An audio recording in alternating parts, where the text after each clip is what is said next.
Test 2. You will hear a number of different recordings, and you will have to answer questions on what you hear. There will be time for you to read the instructions and questions, and you will have a chance to check your work. All the recordings will be played once only.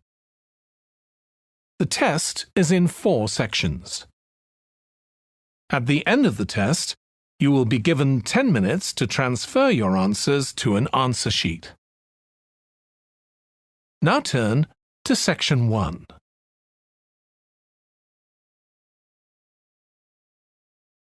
Section 1. You will hear a woman phoning the secretary of a cycling club to find out about becoming a member. First, you have some time to look at questions 1 to 6.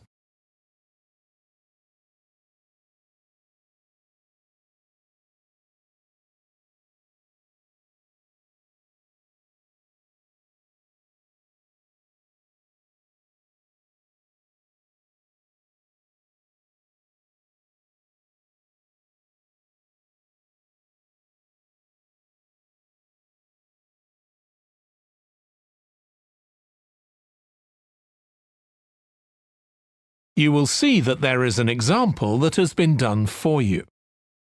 On this occasion only, the conversation relating to this will be played first. Hello, South City Cycling Club. Oh, hi. I want to find out about joining the club. Right, I can help you there. I'm the club secretary and my name's Jim Hunter. Oh, hi, Jim. The club secretary's name is Jim Hunter, so Hunter has been written in the space. Now we shall begin. You should answer the questions as you listen because you will not hear the recording a second time. Listen carefully and answer questions 1 to 6. Hello, South City Cycling Club. Oh, hi. I want to find out about joining the club. Right, I can help you there. I'm the club secretary and my name's Jim Hunter. Oh, hi, Jim.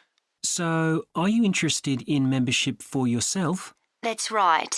Okay, well, there are basically 2 types of adult membership. If you're pretty serious about cycling, there's the full membership. That costs $260, and that covers you not just for ordinary cycling, but also for races both here in the city and also in other parts of Australia. Right. Well, I'm not really up to that standard. I was more interested in just joining a group to do some cycling in my free time. Sure, that's why most people join. So in that case, you'd be better with the recreational membership. That's $108 if you're over 19 and $95 if you're under. I'm 25. Okay, it's paid quarterly and you can upgrade it later to the full membership if you want to, of course. Now, both types of membership include the club fee of $20. They also provide insurance in case you have an accident, though we hope you won't need that, of course. No. Okay, well, I'll go with the recreational membership, I think, and that allows me to join in the club activities and so on. That's right. And once you're a member of the club, you're also permitted to wear our kit when you're out cycling. It's green and white. Yes, I've seen cyclists wearing it. So can I buy that at the club? No, it's made to order by a company in Brisbane. You can find them online. They're called Jerry's. That's Jerriz. You can use your membership number to put in an order on their website. Okay. Now, can you tell me a bit about the rides I can do? Sure. So we have training rides pretty well every morning, and they're a really good way of improving your cycling skills as well as your general level of fitness. But they're different levels. Level A is pretty fast. You're looking at about 30 or 35 kilometres an hour. If you can do about 25 kilometres an hour, you'd probably be level B. And then level C are the novices who stay at about 15 kilometres per hour. Right. Well, I reckon I'd be level B. So when are the sessions for that level? There are a couple each week. They're both early morning sessions. There's one on Tuesdays, and for that one you meet at 5:30 a.m, and the meeting point's the stadium. Do you know where that is? Yes, it's quite near my home, in fact. OK, and how about the other one? That's on Thursdays. It starts at the same time, but they meet at the main gate to the park. Is that the one just past the shopping mall? That's it. Before you hear the rest of the conversation, you have some time to look at questions 7 to 10.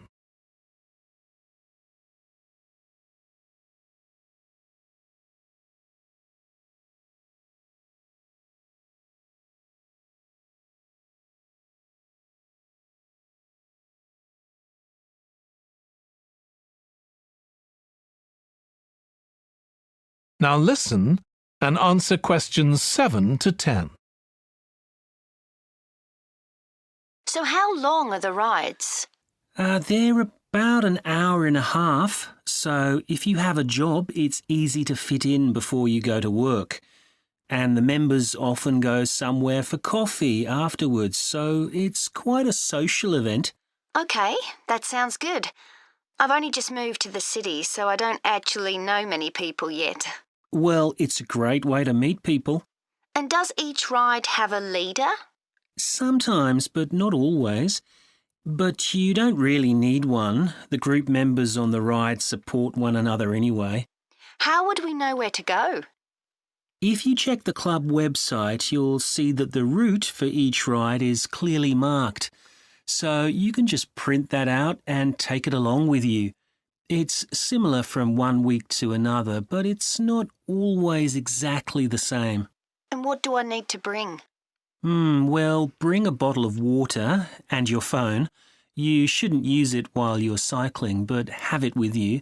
Right. And in winter, it's well before sunrise when we set out, so you need to make sure your bike's got lights. That's OK. Well, thanks, Jim. I'd definitely like to join. So what's the best way of going about it? That is the end of section 1. You now have half a minute to check your answers.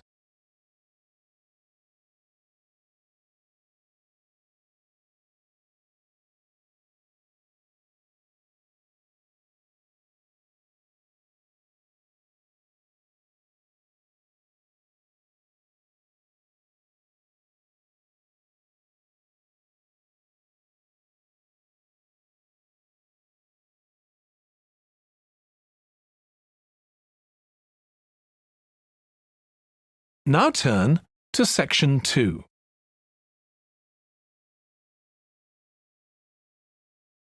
Section 2. You will hear a manager in a company talking to employees about volunteering for charity work. First, you have some time to look at questions 11 to 16.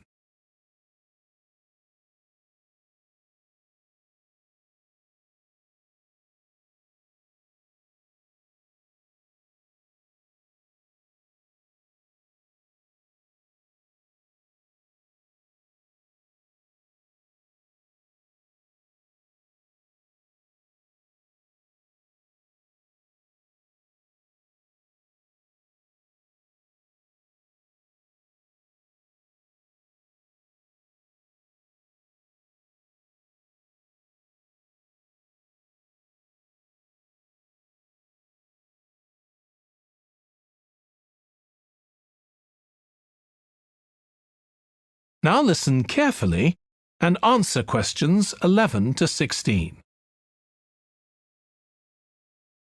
Thanks for coming, everyone. Okay, so this meeting is for new staff and staff who haven't been involved with our volunteering projects yet.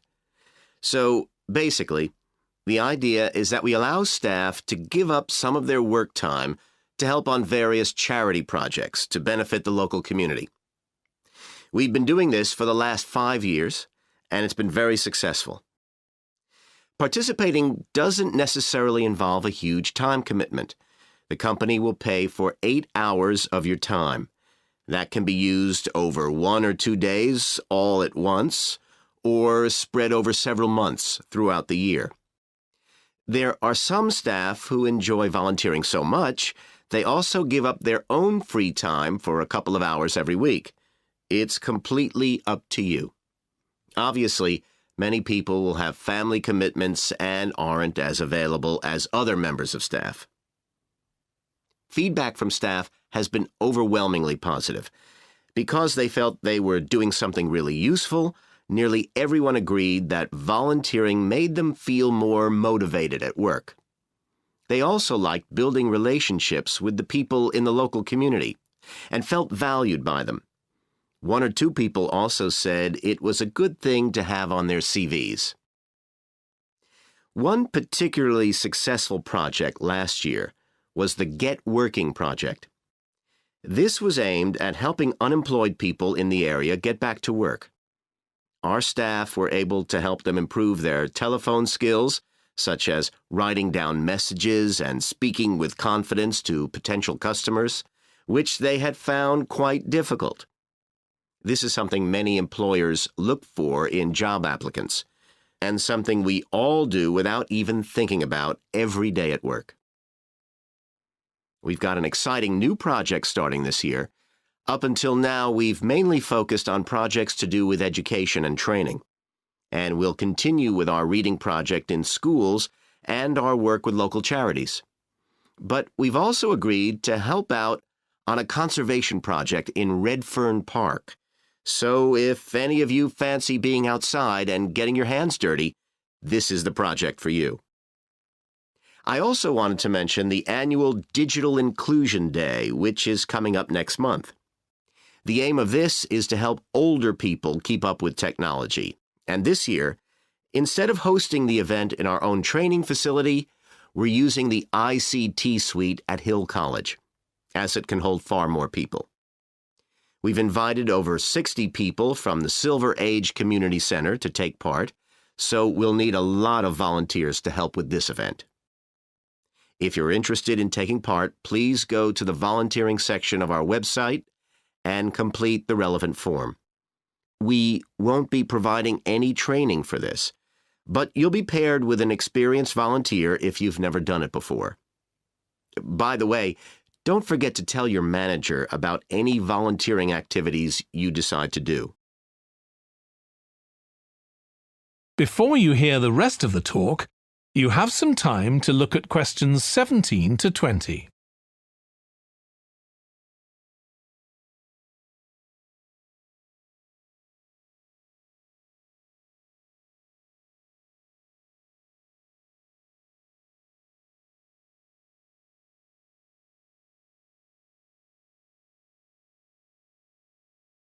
Now listen and answer questions 17 to 20. The participants on the Digital Inclusion Day really benefited. The majority were in their 70s, though some were younger, and a few were even in their 90s. Quite a few owned both a computer and a mobile phone, but these tended to be outdated models. They generally knew how to do simple things like send texts, but weren't aware of recent developments in mobile phone technology. A few were keen to learn, but most were quite dismissive at first. They couldn't see the point of updating their skills. But that soon changed. The feedback was very positive. The really encouraging thing was that participants all said they felt much more confident about using social media to keep in touch with their grandchildren, who prefer this form of communication to phoning or sending emails. A lot of them also said playing online games would help them make new friends and keep their brains active. They weren't that impressed with being able to order their groceries online, as they liked going out to the shops, but some said it would come in handy if they were ill or the weather was really bad. One thing they asked about was using tablets for things like reading newspapers. Some people had been given tablets as presents, but had never used them. So that's something we'll make sure we include this time. That is the end of section 2. You now have half a minute to check your answers.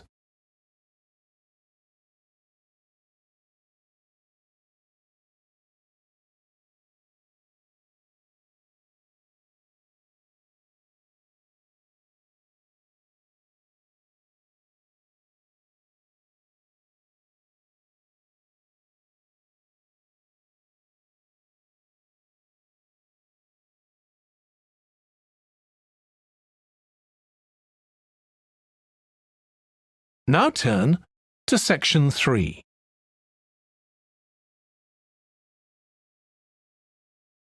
Section 3.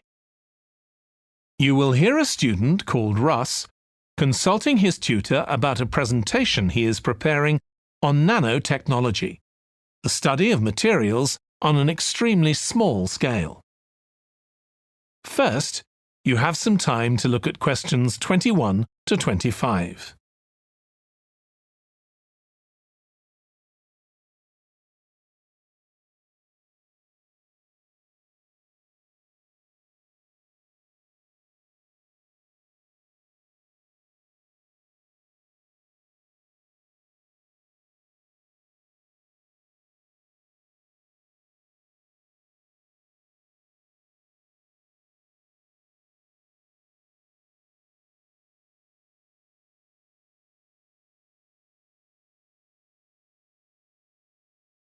Now listen carefully and answer questions 21 to 25.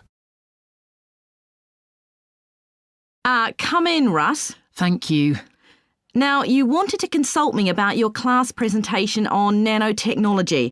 You were due to give it next week, aren't you? That's right, and I'm really struggling.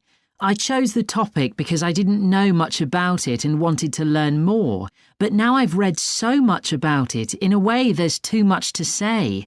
I could talk for much longer than the 20 minutes I've been allocated.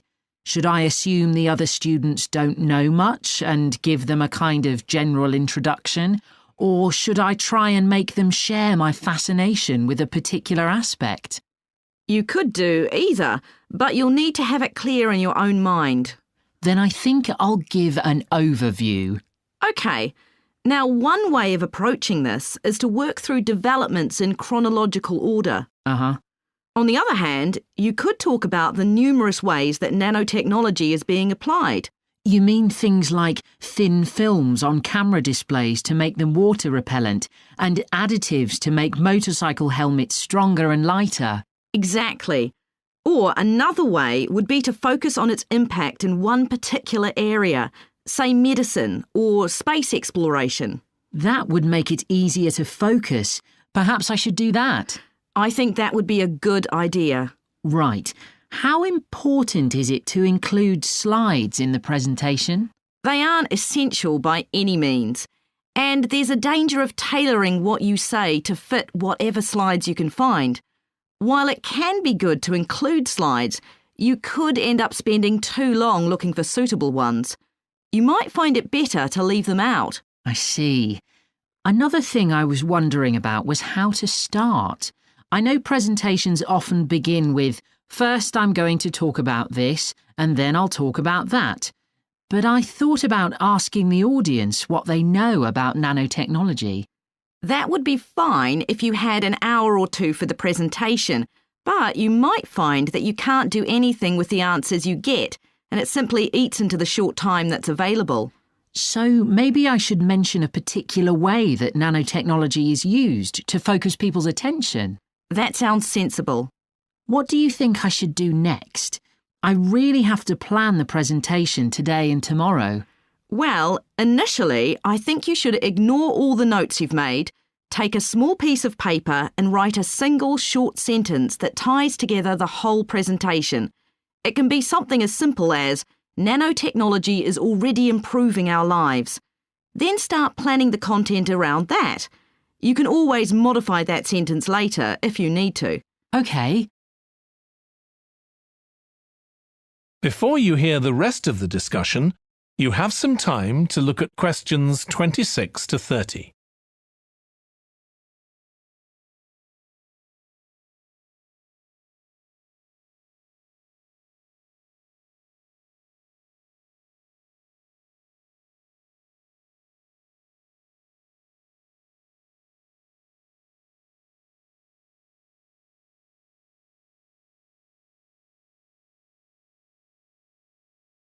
Now listen and answer questions 26 to 30.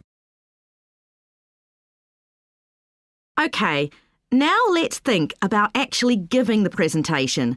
You've only given one before, if I remember correctly, about an experiment you'd been involved in. That's right. It was pretty rubbish. Let's say it was better in some respects than in others. With regard to the structure, I felt that you ended rather abruptly, without rounding it off. Be careful not to do that in next week's presentation. OK.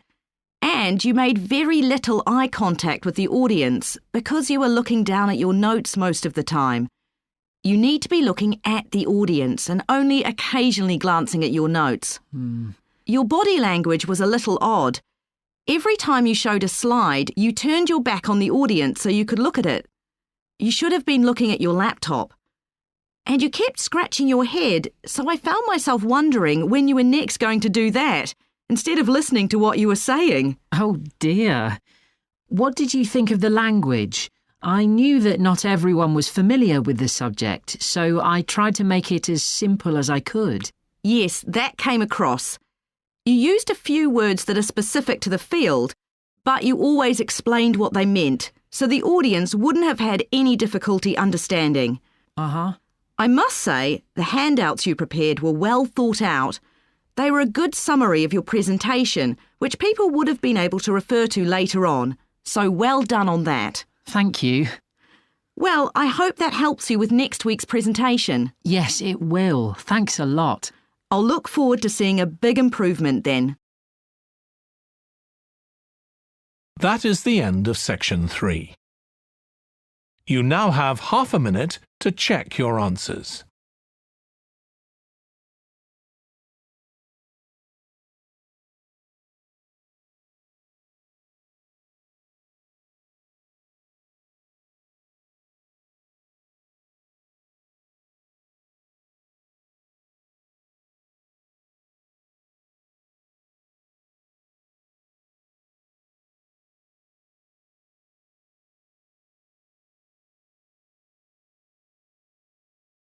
Now turn to section 4.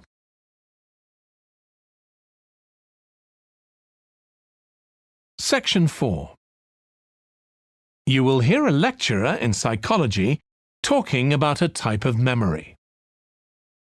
First, you have some time to look at questions 31 to 40.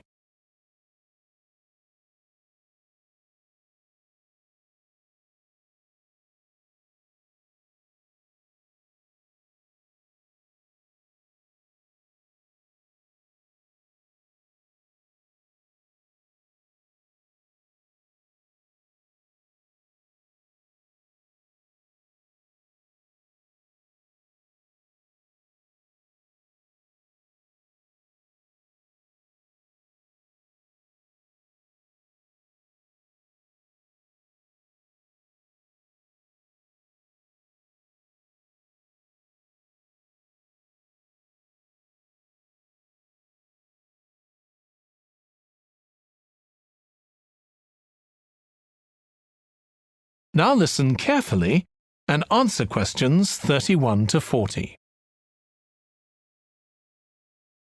Today, we'll be continuing the series of lectures on memory by focusing on what is called episodic memory and what can happen if this is not working properly. Episodic memory refers to the memory of an event or episode. Episodic memories allow us to mentally travel back in time to an event from the past. Episodic memories include various details about these events. For example, when an event happened and other information such as the location. To help understand this concept, try to remember the last time you ate dinner at a restaurant. The ability to remember where you ate, who you were with, and the items you ordered are all features of an episodic memory. Episodic memory is distinct from another type of memory called semantic memory. This is the type of factual memory that we have in common with everyone else. That is your general knowledge of the world. To build upon a previous example, remembering where you parked your car is an example of episodic memory.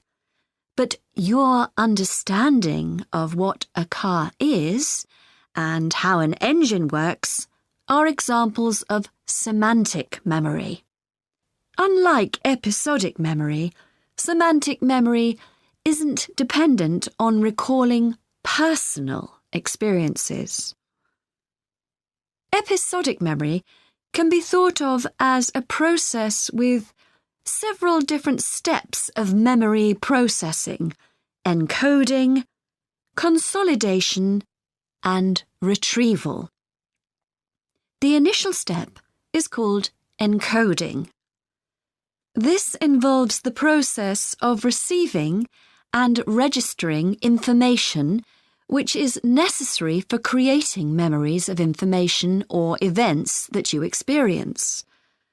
The degree to which you can successfully encode information depends on the level of attention you give to an event while it's actually happening. Being distracted can make effective encoding very difficult. Encoding of episodic memories is also influenced by how you process the event. For example, if you were introduced to someone called Charlie, you might make the connection that your uncle has the same name. Future recollection of Charlie's name is much easier if you have a strategy to help you encode it. Memory consolidation, the next step in forming an episodic memory, is the process by which memories of encoded information are strengthened, stabilized, and stored to facilitate later retrieval. Consolidation is most effective when the information being stored can be linked to an existing network of information. Consolidation makes it possible for you to store memories for later retrieval indefinitely. Forming strong memories depends on the frequency with which you try to retrieve them. Memories can fade or become harder to retrieve if they aren't used very often. The last step in forming episodic memories is called retrieval, which is the conscious recollection of encoded information. Retrieving information from episodic memory depends upon semantic, olfactory, auditory, and visual factors. These help episodic memory retrieval by acting as a prompt. For example, when recalling where you parked your car, you may use the colour of a sign close to where you parked. You actually have to mentally travel back to the moment you parked.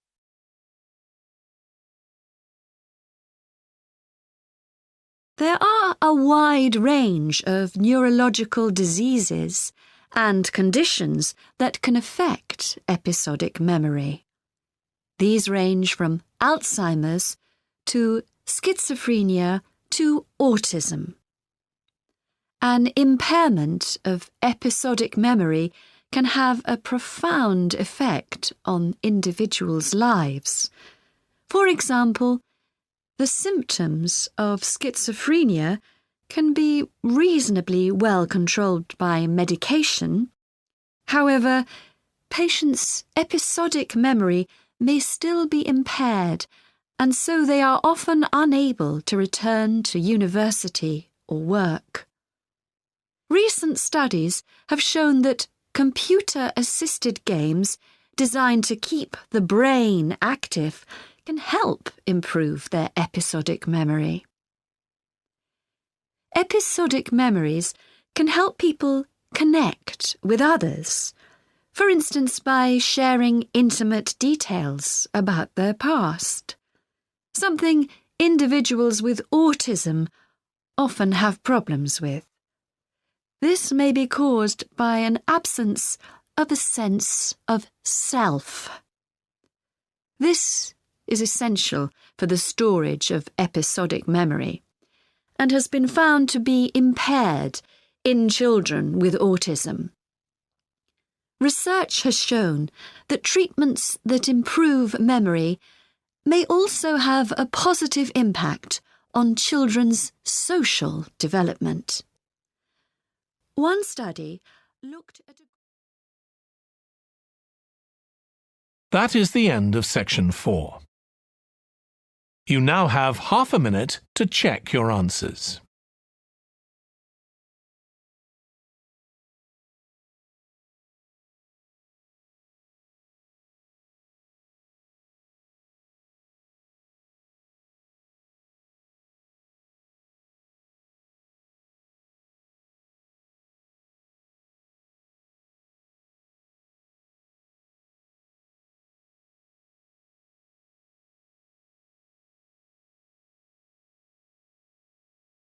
That is the end of the listening test.